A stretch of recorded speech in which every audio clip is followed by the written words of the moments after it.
que se le conoce en el mundo entero. Hoy con las palabras de Leobardo Sarabia conoceremos esta parte de nuestra historia. Iniciamos. Cronos, historias que inspiran. Legado que perdura. ¿Qué tal? Bienvenidos a este espacio.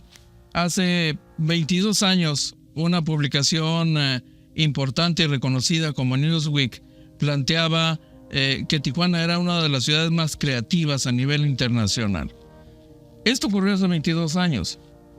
Hoy, Tijuana, en 2024, es declarada la capital mundial del diseño. Pero estas y otras expresiones son producto de un largo proceso que inicia, por supuesto, con el surgimiento de Tijuana y con su consolidación institucional. Y para hablar de esto justamente, de estos temas, está hoy con nosotros un impulsor y creador de instituciones en materia cultural, un promotor reconocido y fundador del Instituto Municipal de Arte y Cultura en Tijuana, Leobardo Sarabia Quirós. Bienvenido, Leobardo. Es un gusto estar acá, Enrique. Y con esta idea, ¿no?, de la celebración de un aniversario más de nuestra ciudad, y en la reflexión desde la vertiente de lo cultural, que es tan interesante, tan seductora, tan intensa, y que, como tú bien decías, ¿no?, quizá la consagración o la monografía de la revista Newsweek o la calidad de Tijuana como capital mundial del diseño son dos elementos muy importantísimos, pero que hay toda una historia atrás de ello. Hay procesos en todas las disciplinas, en la cultura, que tiene que ver con su vínculo con la educación, por ejemplo, ¿no?, con las formas de vida, con las maneras en que interactuamos con nuestro vecino estadounidense, que suele ser una influencia decisiva, abrumadora en ciertos momentos. Entonces creo yo que la cultura, en este caso de nuestra ciudad, que se ha desarrollado de esa manera tan veloz, tan intensa, tan significativa y con esa singularidad, pues sí merece el hacer un repaso histórico, ¿verdad?, de cómo llegamos a la actualidad. O sea, ¿qué se explica o cómo se explica la condición de Tijuana de ser una de las capitales culturales del noroeste y del norte, diría yo? Y como ciudad fronteriza, pues eso es algo bien sabido, ¿no? La singularidad de Tijuana le ha dado, por medio del cine y la literatura, una condición casi universal a la manera de ser de una ciudad de la frontera. Y eso tiene que ver naturalmente con las formas en que se vive y se expresa la cultura de manera diaria, cotidiana. Pero no es la única ciudad fronteriza y, sin embargo, es quizá la que más destaca. Sí, claro, eso es lo que yo iba, ¿no? Por elementos que tienen que ver con la historia, las expresiones de lo literario, de lo cinematográfico, aunque no sea nuestro, y de lo cultural. Tanto Ciudad Juárez como Tijuana han confiscado la idea de la ciudad de la frontera del norte, ¿verdad? O sea, Ciudad Juárez también en el cine, ¿verdad? Espaldas mojadas, una serie de películas y clichés que se han generado no solamente desde la cultura, sino también desde la nota roja en el caso de Ciudad Juárez, con el asunto de los feminicidios, ¿verdad? Y también de la complejidad de la ciudad, que tiene que ver con la migración, con la construcción de instituciones, con el diario contacto con Estados Unidos, con la forma en que se expresa la contracultura de los jóvenes, por ejemplo. Sucedió en Ciudad Juárez, sucedió en Tijuana, tanto la expresión de los pachucos en los 50s como del cholismo en los 70. Eso tiene que ver con las formas de interacción, naturalmente, y la forma en que se vive en las colonias, en los barrios, ¿verdad? Por supuesto, pero bueno, ¿cuál ubicarías tú como el punto de partida en el conjunto de expresiones de esta cultura con características muy de Tijuana? Pues fíjate, el asunto es ¿no?, que la construcción de instituciones en nuestra ciudad se dio de manera gradual y con lentitud, ¿verdad? Hay que tomar en cuenta que la primera parte de la vida cultural en la ciudad en el siglo XX, digamos, fue asumida a nivel, ¿qué te diré?, a nivel de un gran voluntarismo por parte de los maestros, de los mutualistas, de la gente que tenía una pasión por la cultura, porque la llegada de las instituciones es tardía en términos de la construcción de centros culturales. Eso se da incluso ya en la segunda parte del siglo XX, un poco tardíamente, y diríamos de una manera cierta que en los 80 es la década de consolidación y de llegada de las instituciones. El 82 se establece el Centro Cultural Tijuana, el 82 se funda el Colegio de la Frontera Norte con otro nombre, la Iberoamericana es del 82, la Biblioteca Regional Benito Juárez es el 82. Entonces vemos que en los 80 sí hay una convicción del Estado mexicano de que hace falta tener una fortaleza, una misión cultural bien establecida, con presupuesto, con programas, con nómina, con una articulación con el centro. Porque hay que tomar en cuenta que el vínculo de Tijuana, que también explica la cultura de nuestra ciudad, con el centro fue muy débil, muy tardía. Recuerda que incluso en términos del transporte terrestre, era de una suma dificultad lo que es el noroeste, los desiertos, la Rumorosa, etc. Incluso en los testimonios de los viejos residentes cuentan su mayoría que llegaron por Estados Unidos, por el tren que llega de Texas y que llega por Tijuana y que cruza San Diego, ¿no? Que es histórico y que incluso tiene presencia histórica en la rebelión de los magonistas en el 11, ¿verdad? Que el tren juega un papel interesante, ¿no? Que no vamos a tocar porque eso pertenece más bien a la historia militar que no es el fuerte de Tijuana tampoco. Okay. Claro, sí. Entonces la mayor parte de los migrantes llegaban por Estados Unidos.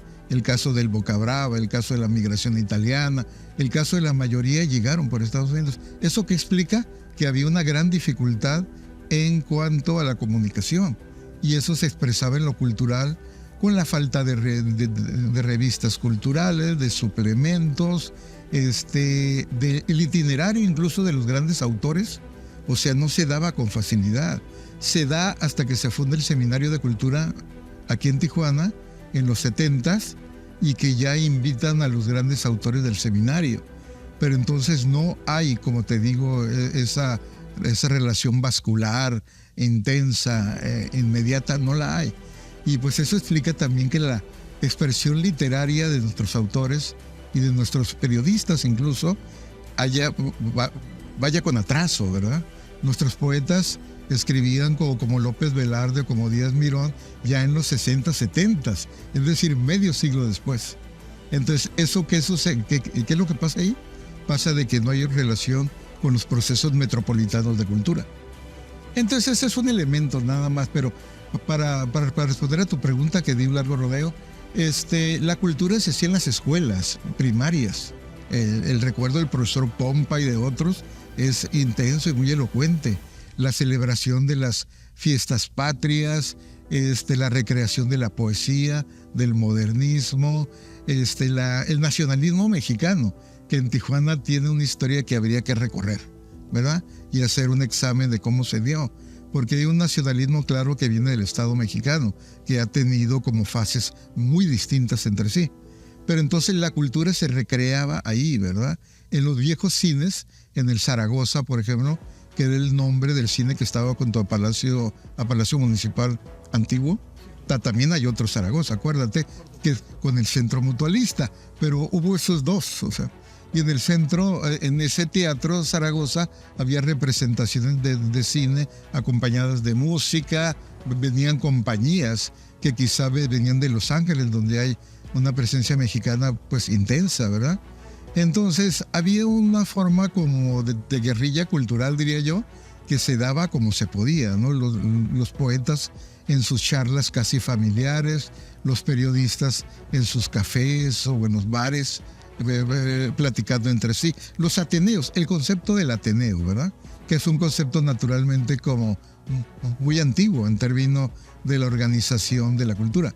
Pero era lo que teníamos, digamos, la primera mitad del siglo XX, ¿verdad? En la prensa, por ejemplo, la prensa era un vehículo de la cultura.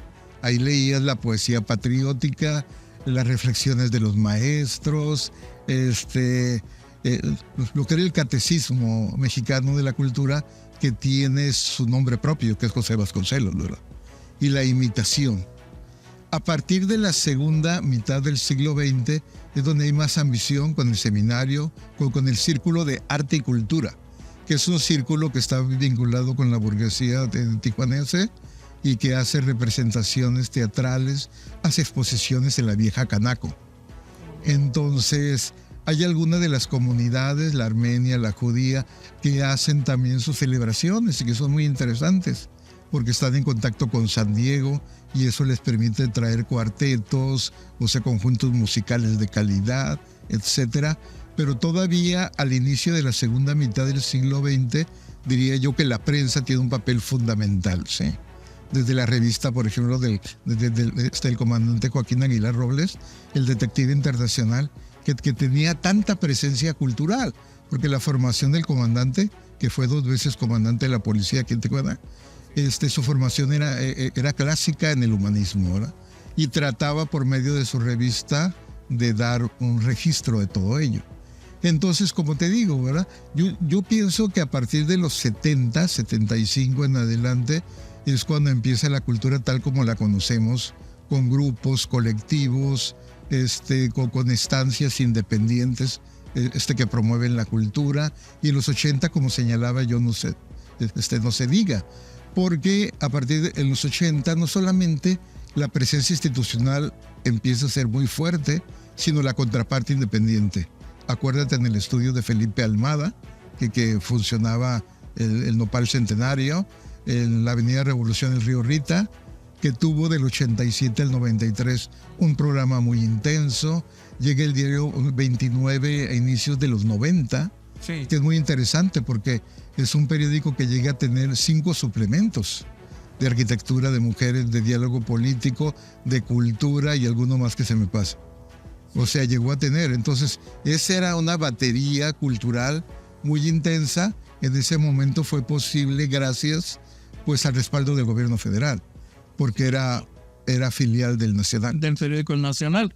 Y eso también marca un momento interesante porque tradicionalmente los medios impresos en Tijuana, no todos dedicaban un espacio o algo con forma de suplemento para contenidos de carácter cultural, por ejemplo. Fíjate, Enrique, hay que señalar también que en periódicos como el Baja California llegó a tener una sección cultural interesante. Luego en el Z, con Vaivenes, también se mantuvo una sección.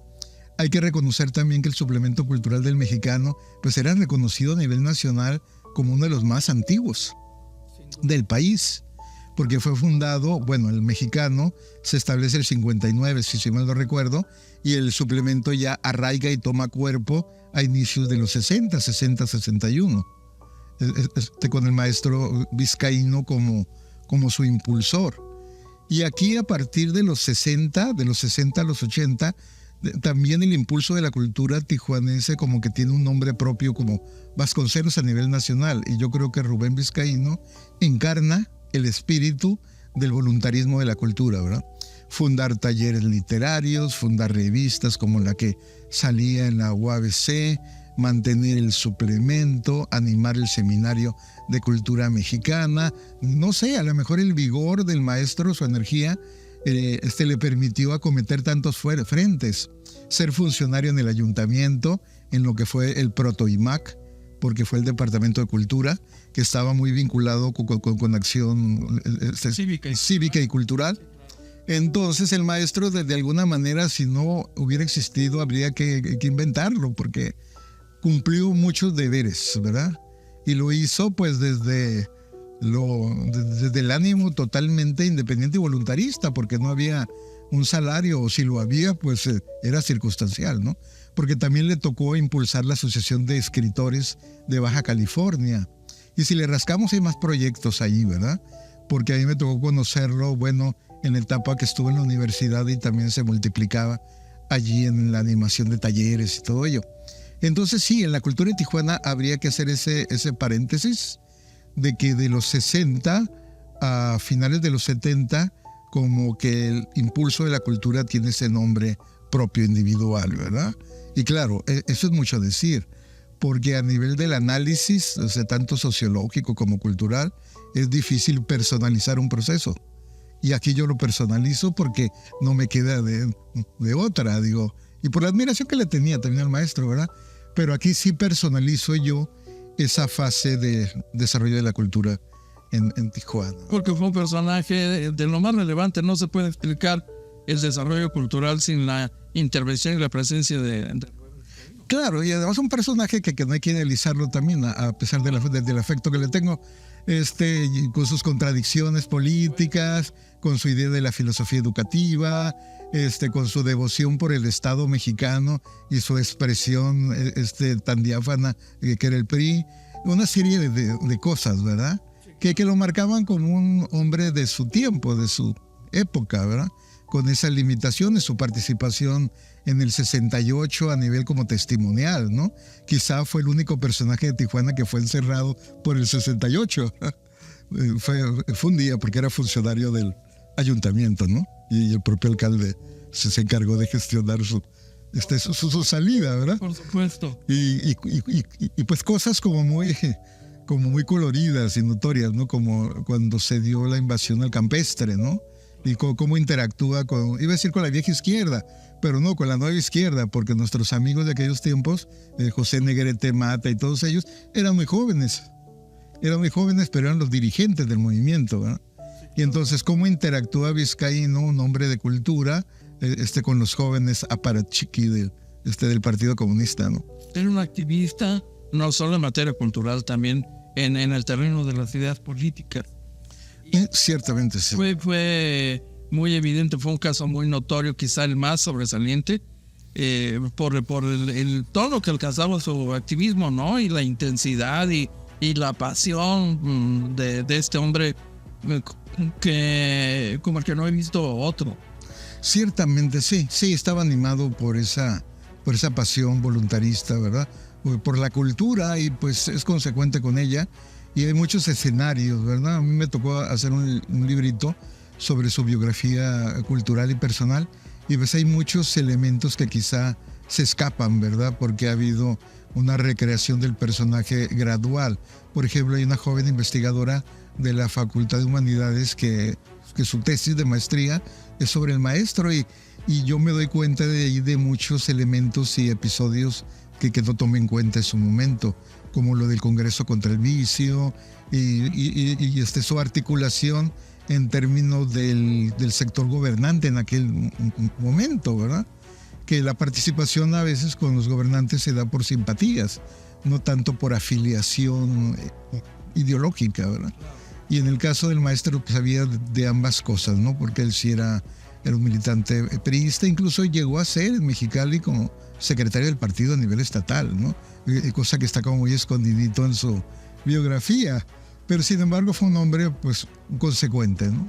Y me detengo en él porque efectivamente él ocuparía unas 2 décadas de la cultura de la ciudad, y todavía en la parte final pues estaba allí dándole con sus proyectos y con sus disidencias, porque por ejemplo era un enemigo declarado de la Canaco y de los proyectos de restablecer los casinos, porque su prédica iba más allá del humanismo, sino como que estaba contaminada por la moral, ¿no? Y por cierto impulso casi religioso, sin serlo. Ok, pero bueno, ese es el caso del maestro Rubén Vizcaíno Valencia. Pero en la vida cultural de esta ciudad ha habido otras figuras quizá no tan conocidas, no tan omnipresentes. Claro, sí. En la etapa, digamos, fundacional de esta ciudad, que parece adquirir un vuelo importantísimo a partir de la conversión del territorio a Estado, del surgimiento del Estado de Baja California y del inicio de la vida constitucional. Como que esto fue un impulsor considerable en muchos ámbitos de la vida social, económica y política de Tijuana. En lo cultural, por ejemplo, ¿qué figura destacarías o recordarías de aquellos días justamente del siglo pasado? Regresamos en un momento con los detalles de tan interesante pregunta con Leobardo Sarabia.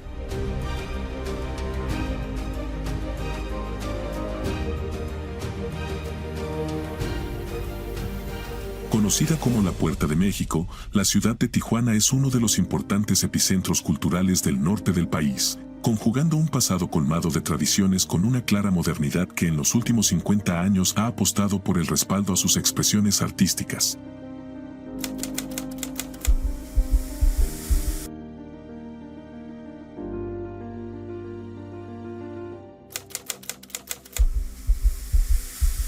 Continuamos con la historia de Tijuana. Bien, sí, es un tanto difícil porque, como te digo, el individualismo, la presencia magisterial era fuerte. Yo veo en cada sector a gente muy notable, muy trabajadora. En el sector magisterial, no sé, el profesor Julio Rodríguez Barajas era magnífico. En el plano de la militancia y del ensayo hay gente como Vallardo, como Patricio Vallardo, que tenía una gran trayectoria. David Piñera en el ámbito de la academia, por ejemplo. De los profesores universitarios hay una corriente también, Diego Fernández, en la educación. Más adelante hay activistas como Hugo Palavicino, como Max Mejía, que son muy buenos cada quien en su ámbito. Uno de la diversidad sexual, Max, y Hugo en la promoción de la cultura escénica barrial, ¿sí? Más adelante quienes han encabezado proyectos como la Ópera de Tijuana, como en Tijuana Arte, Tijuana Innovadora, es interesante también en cuanto a la presencia de un colectivo. Entonces sí, como que ha habido menos personalismo y más trabajo en lo colectivo, porque hay colectivos de danza como Luz Boreal, como Péndulo Cero, por ejemplo. Alguna gente que es recogida por la revista. Están los colectivos de la música electrónica, que es muy importante en términos de la proyección de Tijuana.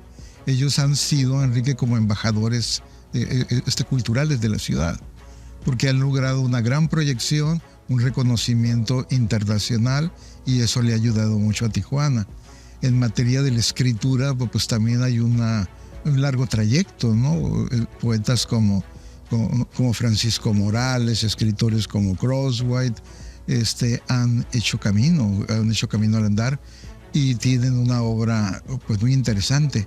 Entonces yo te diría que en cada una de las disciplinas y de los gremios hay alguien importante, ¿verdad? ¿Qué posición ubicas, por ejemplo, a Sor? Sor Abeja es un personaje muy interesante de su momento, que yo creo que sintetiza la forma de escribir de aquel tiempo, o sea, influida por el neoclásico, por el impulso religioso, por la gana de hacer la crónica con sus leyendas.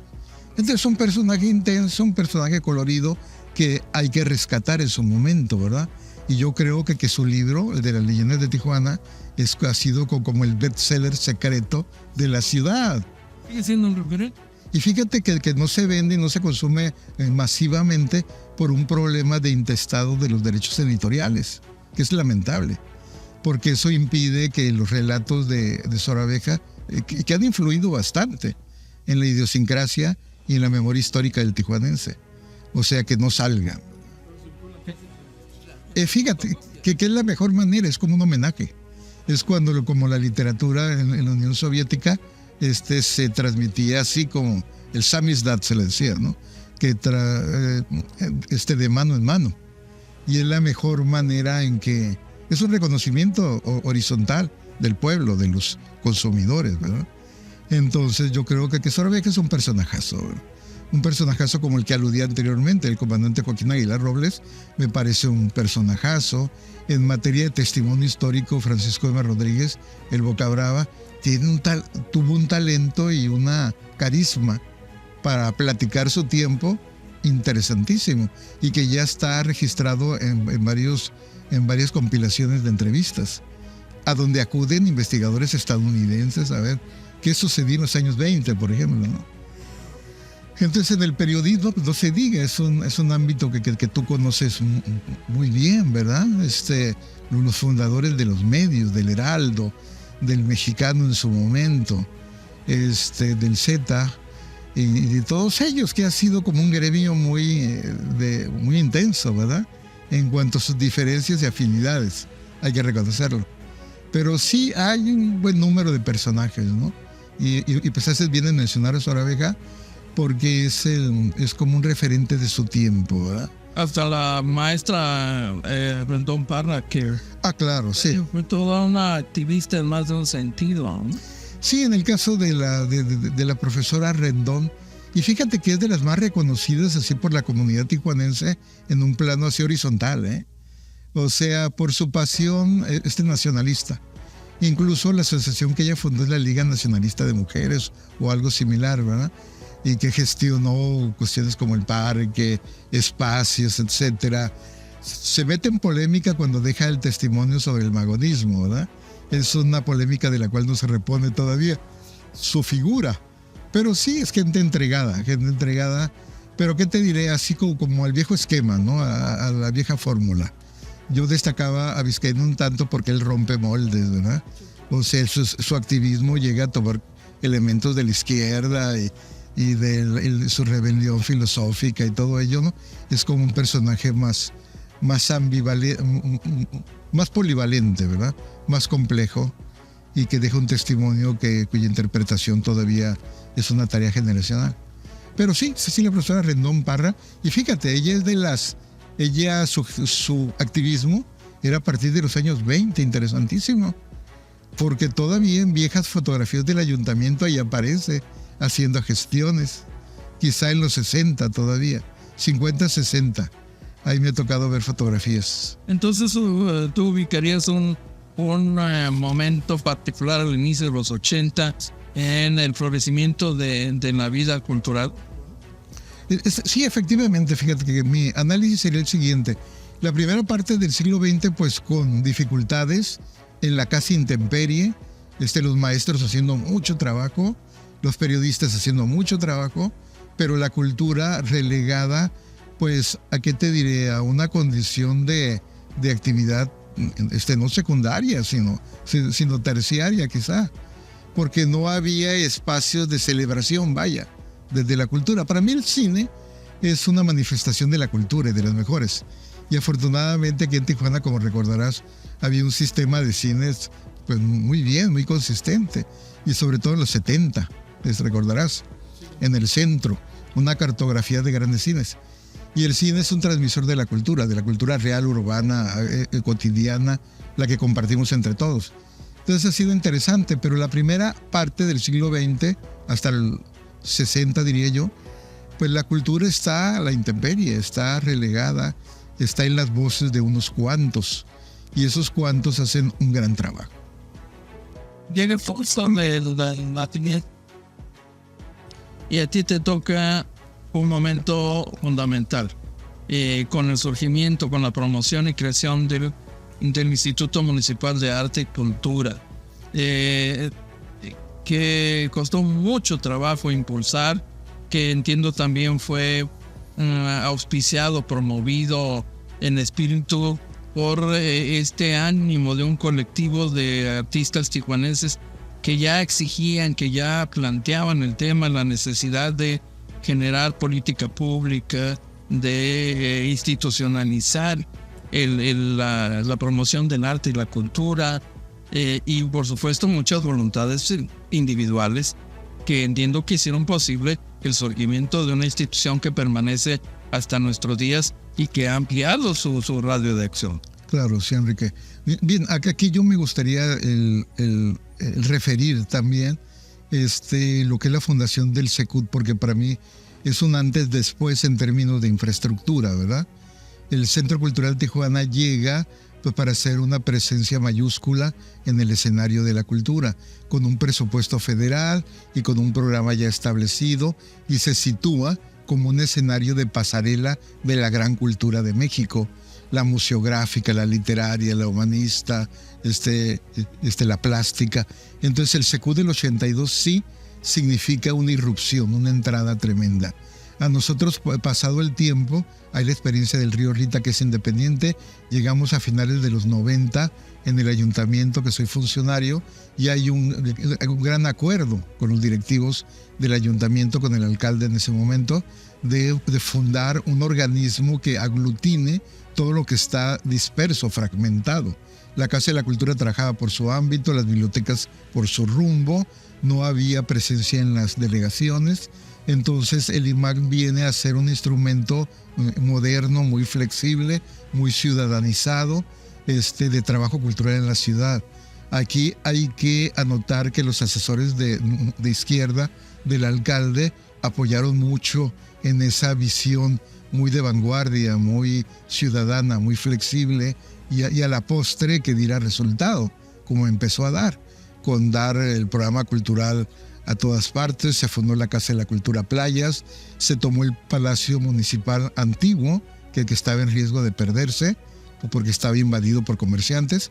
Entonces el IMAC empezó a hacer una gran tarea por hacer su trabajo, y me tocó en aquel momento, pues sí, el presentar el proyecto, someterlo a consulta con la comunidad, y les gustó, le pareció que era una muestra de respeto a la cultura y que funcionaría de manera muy interesante.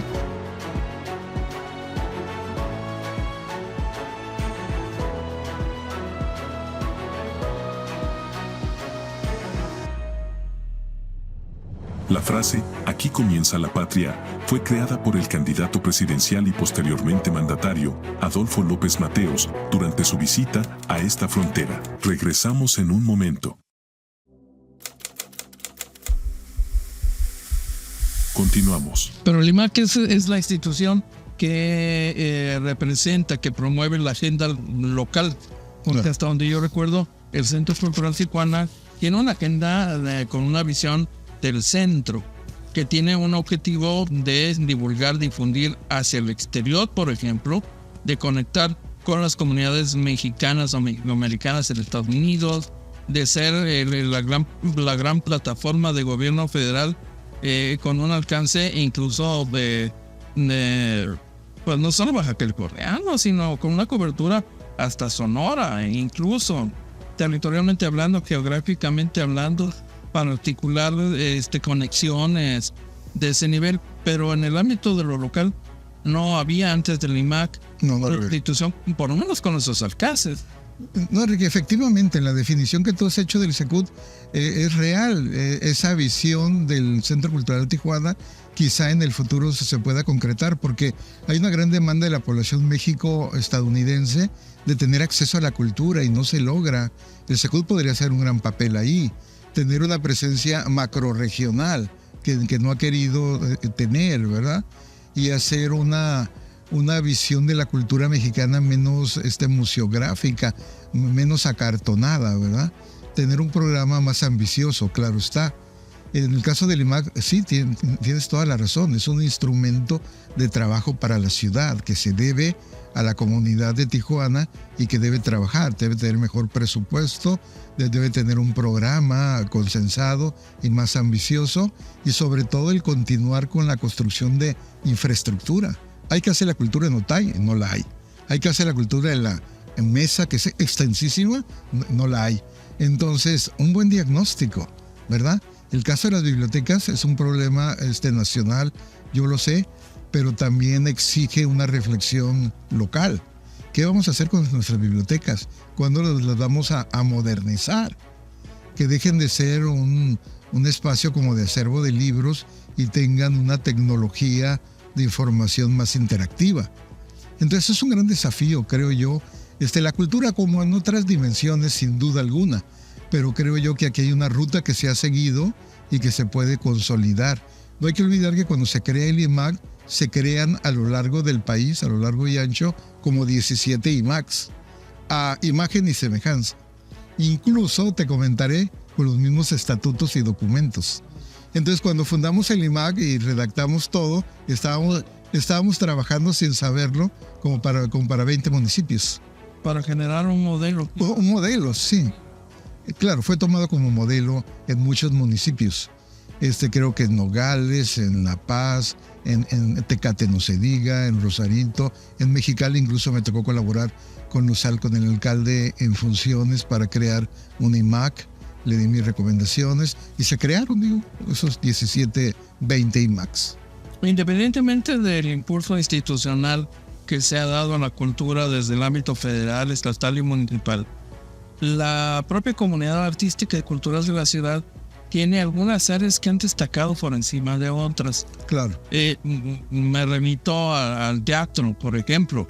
Aquí hay una comunidad que hace teatro y que es reconocida a nivel nacional, como también en el terreno de lo pictórico. Aquí hay, los pintores de Tijuana conforman una comunidad que ha llevado el nombre de Tijuana fuera de nuestra frontera de manera destacada. Tú debes conocer a casos muy particulares de pintores destacados. Sí, como no. Sí, claro, ha habido, sí, gremios, disciplinas que destacan más. Cuando tú hablas acerca de la plástica, yo pienso, no sé, Ángel Balrá, en Joel González Navarro, en no sé,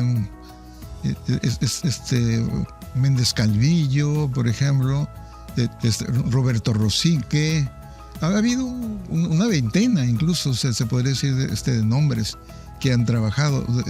Daniel Ruanova, Marcos Ramírez R., y así se podría seguir de varias generaciones, ¿no?, que han trabajado en la gráfica, en la plástica propiamente dicha, en el performance, en varias actividades. Otras disciplinas que para mí han destacado bastante han sido la música electrónica, naturalmente, ¿verdad? Que hay un vasto movimiento que incluso es seguido como referente en muchas partes del mundo. Ha sido muy, muy, muy exitoso. Otro gremio que ha actuado también con espíritu de cuerpo y con proyectos que itineran internacionalmente es el de la danza, con Péndulo Cero, por ejemplo, con Luz Boreal, y con grupos ya más juveniles, pero que están haciendo su propio camino. Otra disciplina es la literatura, claro, sí.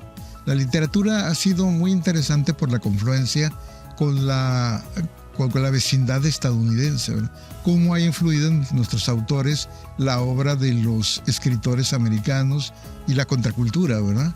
Gente como Roberto Castillo Uriarte, como Pancho Morales, como Crossway, como Francisco Bernal en su tiempo, etcétera, han dejado pues un registro de ese talento y de esa singularidad en el momento de la escritura. La expresión artística y cultural de Tijuana no es inmóvil, no es inmanente, tiene vida, avanza a momentos a gran velocidad, en otros momentos no con tanta rapidez, pero hay una evolución natural del propio trabajo creativo y la expresión nata del ser humano aquí en Tijuana, particularmente muy intensa. ¿Qué crees que deberíamos esperar, por ejemplo, en los años por venir, acercándonos ya casi a un claro. O conclusión, a manera de conclusión, ¿dónde estamos, hacia dónde vamos, qué deberíamos estar empujando? Pues mira, yo creo que, como tú decías, y me parece muy buena definición, que no estamos ante un escenario estanco, ¿verdad? Para nada, es un movimiento con muchas disciplinas que se maneja y que fluye de manera contradictoria, desigual, etcétera, pero que hay fuerzas en cada una de las disciplinas. Lo que hace falta, creo yo, también es un buen pacto, un buen diálogo con las instituciones, de los tres niveles, para que haya un apoyo más fuerte a los proyectos, porque talento ya hay, el talento es existente.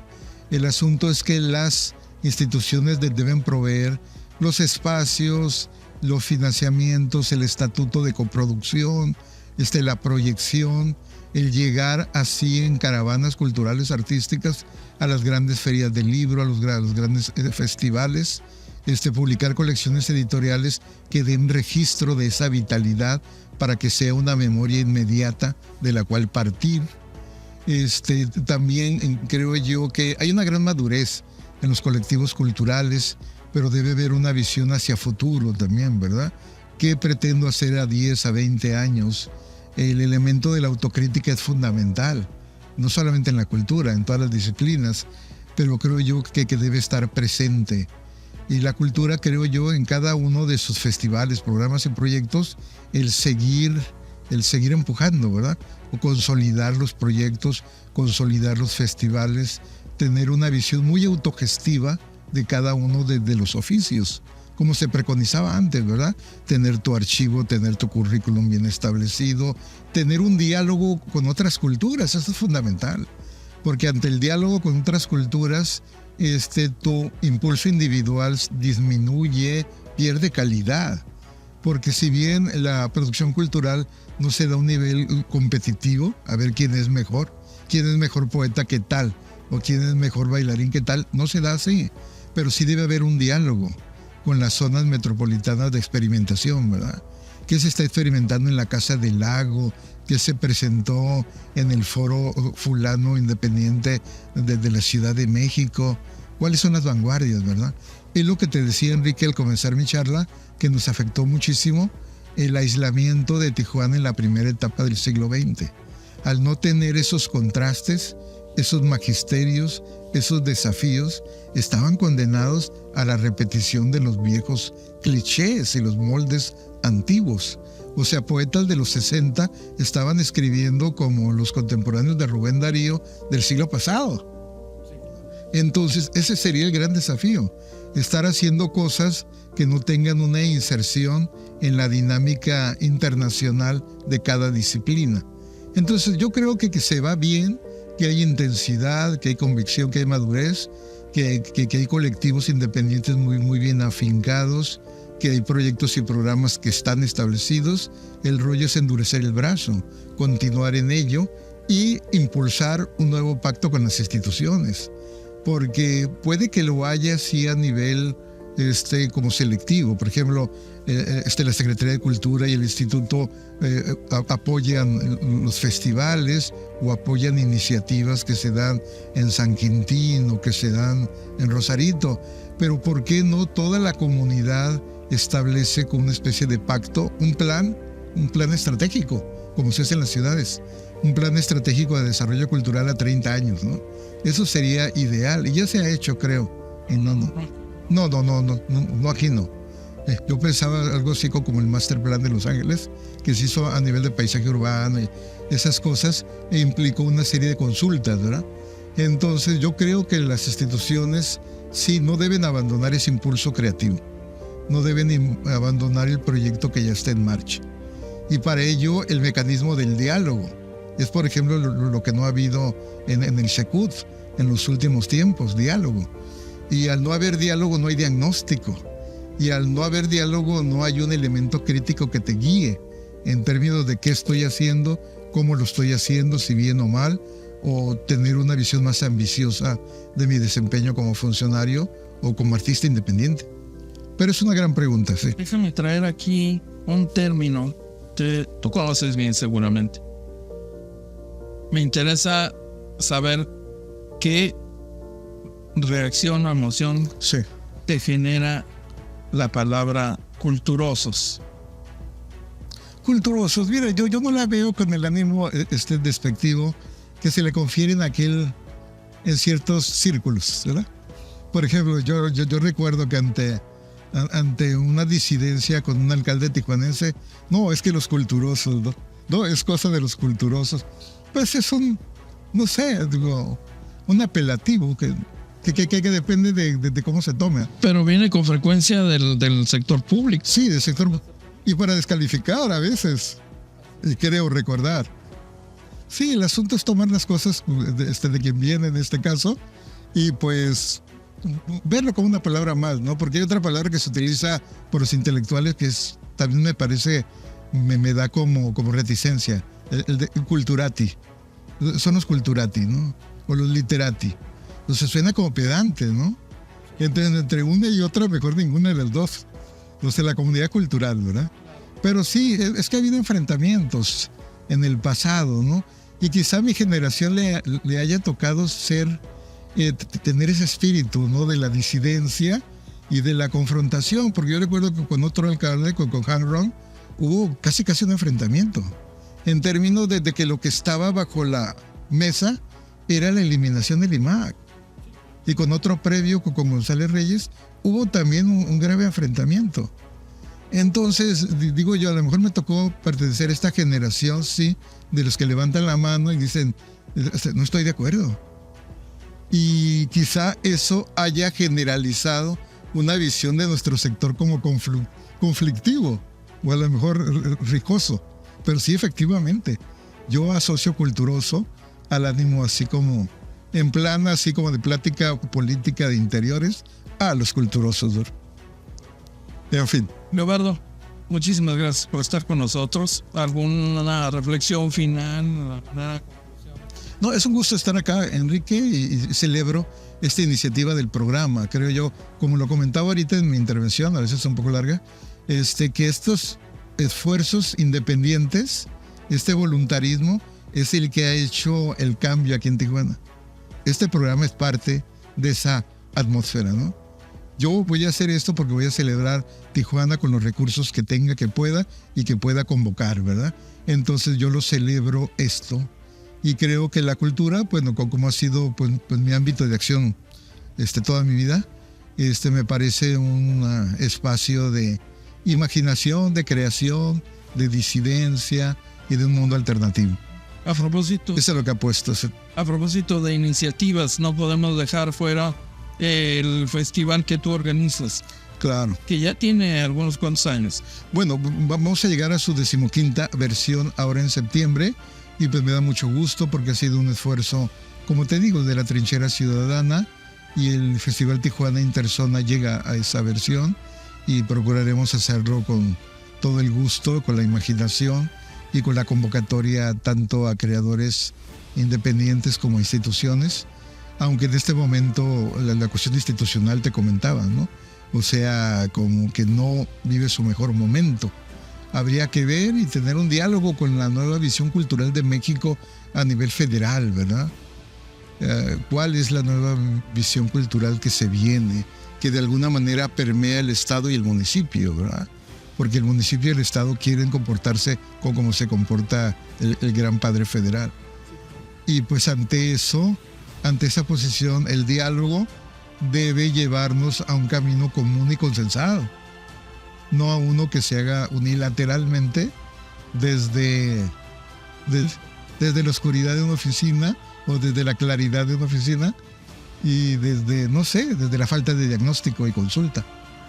Eso es lo que porque hay muchas ideas. Por ejemplo, esa idea de que se debe atender a los paisanos mexicoamericanos lleva tiempo y el Estado mexicano no la ha podido concretar.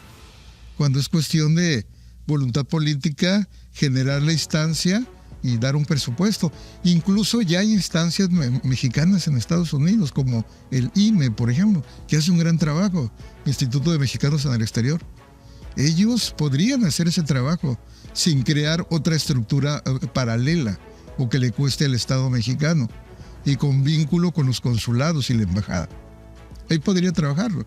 El que tiene una gran idea sobre eso fue Jorge Castañeda, con el que no concuerdo nada últimamente, pero en ese momento Jorge tenía esa idea muy interesante del Instituto México a nivel internacional. Y fue cuando nos invitó a las agregadurías de cultura. ¿Tú despachaste? En la de San Francisco, sí. Leobardo, nuevamente mil gracias. Es un gusto estar acá, Enrique, y colaborar en este proyecto. Gracias a usted que nos ha acompañado en esta jornada y en esta interesantísima charla. Descubre Cronos, un viaje por la historia de nuestra ciudad. Cronos es un proyecto para todos, estudiantes, amas de casa, periodistas y cualquier persona interesada en la rica historia de esta ciudad que ha acogido a todos los que llegan, reflejando una increíble diversidad étnica y cultural. Visítanos en Cronos MX, nuestra página en Facebook. Sugiere temas, comparte tus opiniones y participa con nosotros en este fascinante viaje por el tiempo. En la próxima edición de Cronos, vamos a platicar con Carlos Sarabia, especialista en la historia del cine y su vínculo con nuestra frontera. Aquí, en Cronos, búsquenos en las redes sociales, acompáñenos.